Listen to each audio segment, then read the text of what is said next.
सुप्रभात बच्चों, आशा करता हूँ आप सभी बहुत अच्छे होंगे। चलिए आज हम हिंदी की किताब से बहादुर बिट्टो, ये जो पाठ हमने पिछली क्लास में पढ़ा था, आज हम उसके प्रश्नोत्तरों को हल करते हैं। चलिए तो आरंभ करते हैं। पहला प्रश्न है, कहानी में ढूंढो। देखिए आपको क्या करना है कि ये कुछ प्रश्न दिए हुए हैं, जैसे 1, 2 और 3। तो इन प्रश्नों के जो उत्तर हैं हमको कहानी से ढूंढ कर लिखना है। ठीक है बच्चों, तो मैं क्या करूँगा, इन प्रश्नों को केवल समझाऊँगा, आप कोशिश करेंगे स्वयं से लिखने की। तो पहला प्रश्न है, शेर किसान से क्या लेने गया था। तो हम सब जानते हैं कि जो शेर था वो किसान से क्या लेने गया था, उनकी बैल को या गाय को। ठीक है। दूसरा प्रश्न, शेर ने बिट्टो को राक्षसी क्यों समझ लिया। देखिए शेर ने बिट्टो को राक्षसी इसलिए समझ लिया था क्योंकि बिट्टो ने अपना रूप जो था वो बहुत भयानक धारण कर लिया था। ठीक है, उसने क्या करा था, अपने हाथ में उन्होंने दराती ले ली, सिर पे पगड़ी बांध ली। ठीक है, घोड़े पे सवार होकर शेर के पास पहुंचती हैं और शेर से बोलती है मुझे 4 शेरों का नाश्ता करना है। तो इस तरह से क्या हुआ कि शेर ने बिट्टो को राक्षसी समझ लिया था। तीसरा प्रश्न, बैल की जान कैसे बची। देखिए बैल की जान किसने बचाई थी बच्चों, बिट्टो ने। ठीक है ना, क्योंकि बिट्टो ने अपना राक्षसी का रूप धारण करके वो किसके सामने पहुंच गई, शेर के। ठीक है, और शेर से बोली थी कि मुझे 4 शेरों को खाना है। तो शेर डर की वजह से भाग गया और इस प्रकार बैल की जान बच गई। ठीक है।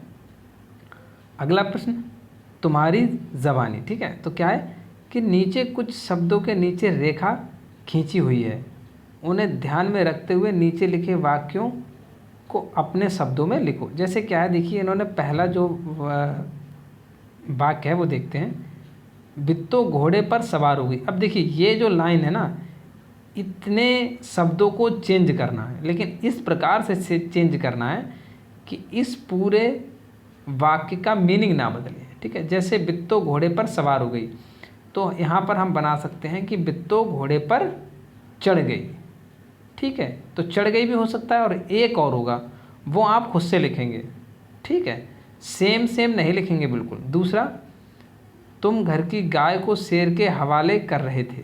ठीक है, तो अब इसका भी हो सकता है कि तुम घर की गाय को शेर को दे रहे थे। ठीक है, दूसरा हो सकता है, अगला देखते हैं कि आज एक राक्षसी से पाला पड़ गया। तो इसका हो सकता है कि आज एक राक्षसी से सामना हो गया। ठीक है बच्चों, चलिए तो ये बाकी जो बचे हुए हैं आप कोशिश करेंगे इनको स्वयं से करने की। अगला प्रश्न देखते हैं, बेचारा भेड़िया। तो इसमें क्या है, शेर तो डरकर भाग गया, सोचो तो भेड़िए का क्या हुआ होगा। देखो आपने देखा था कि जब दूसरी बार शेर जो था कि वो बिट्टो के पास पहुंचा था भेड़िए के बोलने पर, तो उसने क्या करा था, अपनी पूंछ को भेड़िए की पूंछ से बांध लिया था। फिर जब ये लोग वहाँ से डर के भागे थे तो भेड़िए की जो पूंछ थी वो शेर की पूंछ से बंधी हुई थी। तो भेड़िए का क्या हुआ होगा कि भेड़िया घसीटता हुआ चला गया होगा और उसको चोट लगी होगी। ठीक है।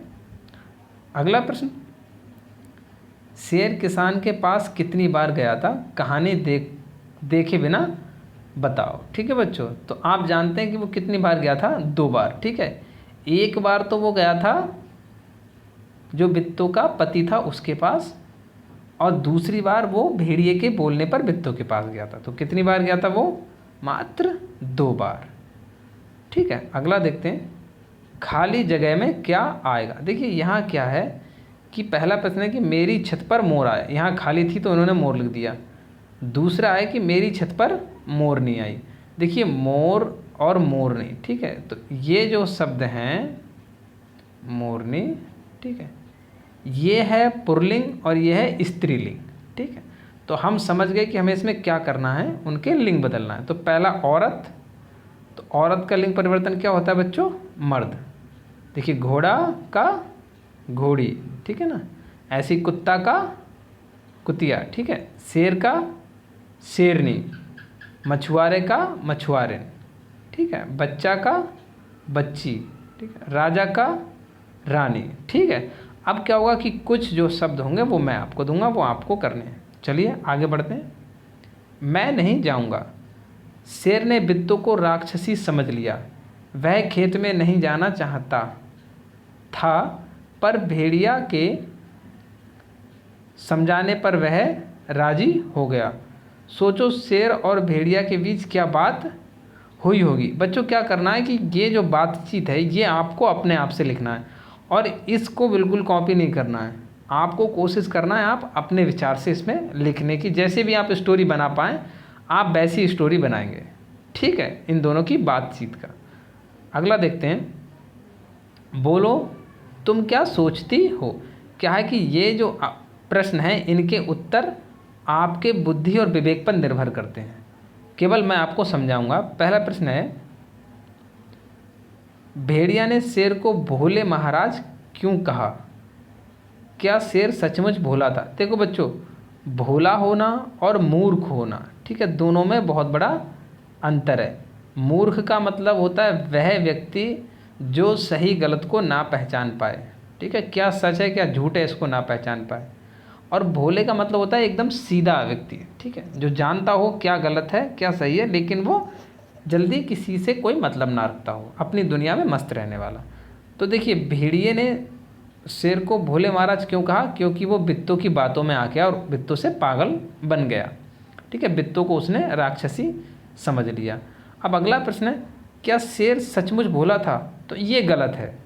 हमारे अनुसार शेर भोला नहीं था। शेर कौन था, शेर मूर्ख था। ठीक है बच्चों, चलिए आगे पढ़ते हैं।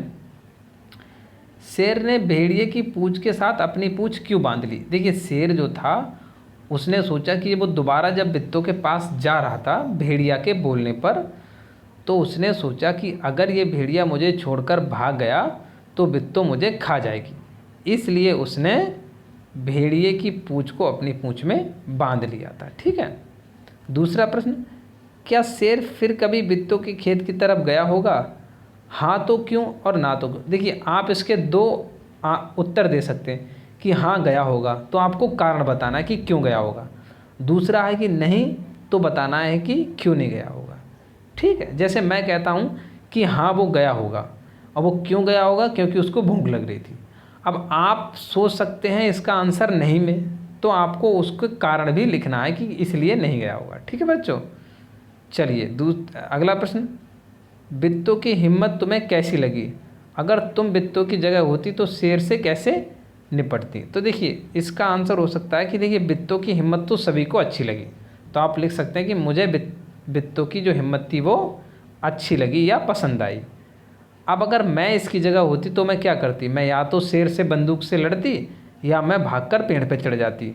ठीक है, लेकिन अगर मेरा कुछ जानवर या मेरा बैल या गाय होती तब तो भाई मुझे उससे बंदूक से निपटना पड़ता है। ठीक है, अगला लेते हैं, राज का राज। ठीक है, तो देखिए यहाँ दो शब्द हैं, एक जा होता है और दूसरा जा होता है। ठीक है, जैसे एक शब्द होता है जा और दूसरा जा। ठीक है, आगे पढ़ते हैं। अब शेर जंगल पर राज करता है, मेरा राज किसी से ना कहना। ठीक है, तो क्या है कि राज और राज को बोलकर देखो, दोनों के बोलने में फ़र्क है ना, बिल्कुल है। एक है जा और दूसरा है जा। ठीक है, जा और जा। ठीक है बच्चों, तो क्या है कि कहानी में ऐसे ही जा पर लगे नुक्ते वाले शब्द ढूंढो। क्या है कि आपको कहानी में शब्द ढूंढना है कि किस किस शब्द के पीछे जा लगा। जैसे कि ऐसे ये है, ठीक है, ये तो आपको ये वाला शब्द जो है जिसके पीछे बिंदी है नीचे, सॉरी, ये आपको खोजकर अपनी कहानी से लिखना है। देखिए, यहाँ तो ये शब्द दिए हुए हैं, तो आप क्या करेंगे, यहाँ से देख लेंगे, चीटिंग कर लेंगे। लेकिन आपको करना क्या है कि ऐसे ही शब्द आपको कहीं और से खोजकर लिखना है। ठीक है, जैसे एक शब्द होता है नज़र। ठीक है, तो ऐसे ही कम से कम 5 शब्द आप खोजकर लिखेंगे, जैसे कागज़, जज्बा, ताजगी, जल्लाद एंड ज़िंदगी, नज़र, और ढूंढ सकते हैं तो आप लिखेंगे तो बहुत अच्छा रहेगा। ठीक है बच्चों, चलिए आगे बढ़ते हैं। अगर ऐसा होता तो, अगर तुम शेर की जगह होती तो क्या करती। देखिए, अगर आप शेर की जगह होते तो आप क्या करते, क्या बित्तों को देखकर भाग जाते या बित्तों को खा जाते। ठीक है, तो वो आपको अपने विचार यहाँ पर लिखने हैं। दूसरा प्रश्न है, अगर तुम बित्तों की जगह होती तो शेर से कैसे निपटती। अगला प्रश्न है कि अगर मान लीजिए शेर होता आपके सामने और बित्तों की जगह आप होती शेर के सामने तो आप क्या करती। ठीक है, ये आपको लिखना है। अगला, कहानी में तुमने दराती का चित्र देखा, ऐसे ही कुछ और औजारों के चित्र दिए गए हैं, उन्हें पहचानो और बॉक्स में दिए शब्दों से ही सही शब्द ढूंढ कर लिखो। देखिए बच्चों, क्या है कि ये जो चित्र है, ऐसे चित्र दिए हुए हैं आपके पास आपकी बुक में। ठीक है, तो आपको क्या करना है, मैं समझता हूँ कि सारे जितने भी ये वस्तु यहाँ पर चित्र बने हुए सबको आप पहचानते हो। ठीक है, लेकिन इसमें आपको करना क्या है, इन सभी के काम लिखना है अपनी कॉपी पर। ठीक है, जैसे हथौड़ी से क्या काम करते हैं आप, खुरपी से क्या काम करते हैं, पेचकस से क्या काम करते हैं, करनी से क्या काम करते हैं और आरी से क्या काम करते हैं। ठीक है, तो इन सब के आपको क्या करना है बच्चों, काम लिखना है। ठीक है, अपनी कॉपी पर। चलिए आगे देखते हैं। वरना क्या है कि वरना एक चेतावनी भरा शब्द भी होता है, कभी कभी हम इसका यूज़ करते हैं कि तुम ऐसा करो वरना मैं तुम्हारे साथ ऐसा करूँगा। तो वरना जो शब्द होता है ये एक चेतावनी भरा शब्द होता है, इसका जो अर्थ होता है वो चेतावनी में प्रयोग होता है। लेकिन यहाँ पढ़ते हैं, शेर ने किसान से कहा, अपना बैल मुझे दे दो वरना मैं तुझे खा जाऊंगा। ठीक है, देखो यहाँ वरना के बाद क्या हुआ कि चेतावनी दे दी कि मैं तुझे खा जाऊंगा। तो वरना शब्द का इस्तेमाल करते हुए तुम भी 3 वाक्य बनाओ। देखो बच्चों, 3 वाक्य तो यहाँ बने हुए हैं, तो आपको क्या करना है कि 3 वाक्य और बनाना है, क्योंकि आप तो यहाँ से देख लोगे, तो आपको खुद से बनाना। ठीक है, जैसे पहला है, मेरी बात सुन लो वरना मैं तुम्हें थप्पड़ लगा दूंगा। तो देखिए ये चेतावनी हो गई, मैं तुम्हें थप्पड़ लगा दूंगा। ठीक है, दूसरा है, जल्दी जल्दी चलो वरना बस छूट जाएगी। ठीक है, समय पर खाओ वरना भूख मिट जाएगी। अब आप 3 शब्द बनाएंगे अपने आप वरना से। ठीक है, आप कह सकते हैं कि मेरी पेंसिल दे दो वरना मैं सर से शिकायत कर दूंगा। ठीक है, ऐसे करके आपको 3 शब्द बनाने, वो आप बना सकते हैं। अगला देखते हैं, हम किसी से कम नहीं। कई जगह पर गांव में औरतें खेत में काम करती हैं, तुम्हारे आसपास की औरतें और लड़कियां क्या क्या काम करती हैं। ठीक है, तो ये आपको बताना है कि आपके घर के आसपास जो लड़कियां और औरतें होती हैं वो क्या क्या काम करती हैं। तो आप कॉपी पर एक लिस्ट बनाएंगे और उसमें लिखते जाएंगे, नंबर 1 ये काम करती हैं, नंबर 2 ये करती हैं, नंबर 3 वो ये काम करती हैं। ठीक है, आगे देखते हैं, घोड़ा और शेर। देखिए बच्चों, इसमें क्या है कि घोड़ा और शेर में अंतर है। ठीक है, और ये अंतर जो है इन्होंने यहाँ पर लिखे हुए, तो ये अंतर जो है आप अपनी कॉपी पर लिखेंगे और उस पर विचार करेंगे। ठीक है, सब चीज़ों पर। अगला देखते हैं, कौन क्या है। देखिए नीचे दिए गए शब्दों को सही तालिका में लिखो। देखिए यहाँ क्या करा है इन्होंने, ये कुछ शब्द आपके सामने दिए हुए हैं। ठीक है, ये शब्द दिए हुए हैं, फिर यहाँ पर लिखा है जानवर, चीज़ें और नाम। तो इसमें से आपको इस तालिका में से खोज कर यहाँ लिखना है कि कौन जानवर है। ठीक है, जैसे कि केला, अगर आपने केला जानवर वाले तालिका में लिख दिया तो गलत हो जाएगा, केला तो जानवर नहीं है। ठीक है, केला एक चीज़ है। ठीक है, इसी के साथ जैसे आपने लिखा घोड़ा, घोड़ा आपने नाम में लिख दिया तो घोड़ा किसी का नाम थोड़ी ना होता, घोड़ा जानवर होता है, तो घोड़ा इस वाले तालिका में होगा। ठीक है, तो इस प्रकार से आपको इस तालिका को पूरा करना है। ठीक है, कोशिश करना है कि पहले आप इसको नहीं देखेंगे, पहले आप इसको खुद से करेंगे। ठीक है, चलिए बच्चों, आशा करता हूँ आप सभी को अच्छा लगा होगा। हम अपनी क्लास को समाप्त करते हैं। धन्यवाद बच्चों।